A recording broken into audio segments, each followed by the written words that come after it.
Hi, everybody. My name is Victoria. I'm an undergrad at UC Davis, and today I'll be sharing a brief summary of my senior thesis research project advised by members of the Focal and Latimer labs, also at UC Davis. And my project investigates post-fire seed predation in a mixed conifer forest. And I will also talk about how that topic is interesting to the broader forest ecology and forest management spheres. First, to provide some background, California's mixed conifer forests have been experiencing changing fire regimes and subsequent forest recovery due to decades of fire exclusion. These unburned forests are growing denser with shade-tolerant species such as firs and cedars, and this accumulation of fuel in combination with climate change is leading to greater occurrences of large, high-severity fires whose burn scars hold little to no seedling recovery. And researchers have looked into some of the factors contributing to these low-density burn scars, including burn severity, precipitation, and seed availability. Yet another potentially significant mediator of forest recovery remains understudied: seed predation. The role of seed predators is known to greatly limit seed availability, but as a limiting factor to, is known to be limiting factors to seed availability, and it's often acknowledged but rarely quantified in forest recovery models. So using seed removal, a seed removal experiment as a proxy for seed predation, I sought to investigate whether seed predation might contribute to these low seedling densities by limiting seed availability, whether this varies spatially, and whether this predation pressure varies for different conifer species. I conducted a seed removal experiment in UC Berkeley's Blodgett Experimental Forest within El Dorado National Forest.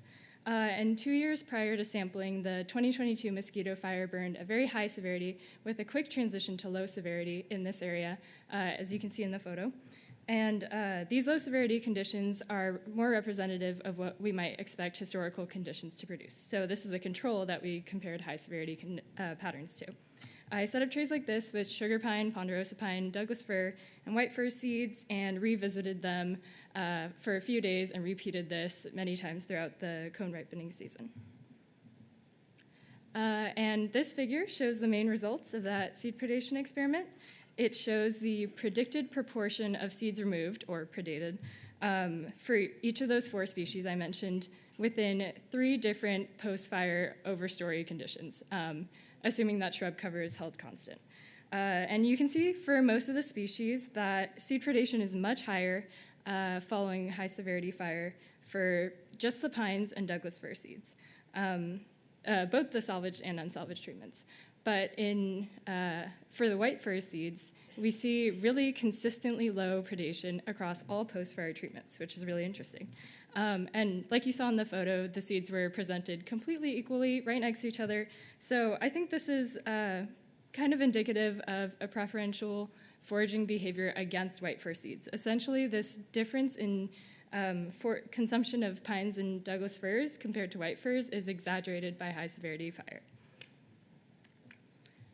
So if post-dispersal seed predation can limit seed availability, this might scale up for forest recovery on a broader scale.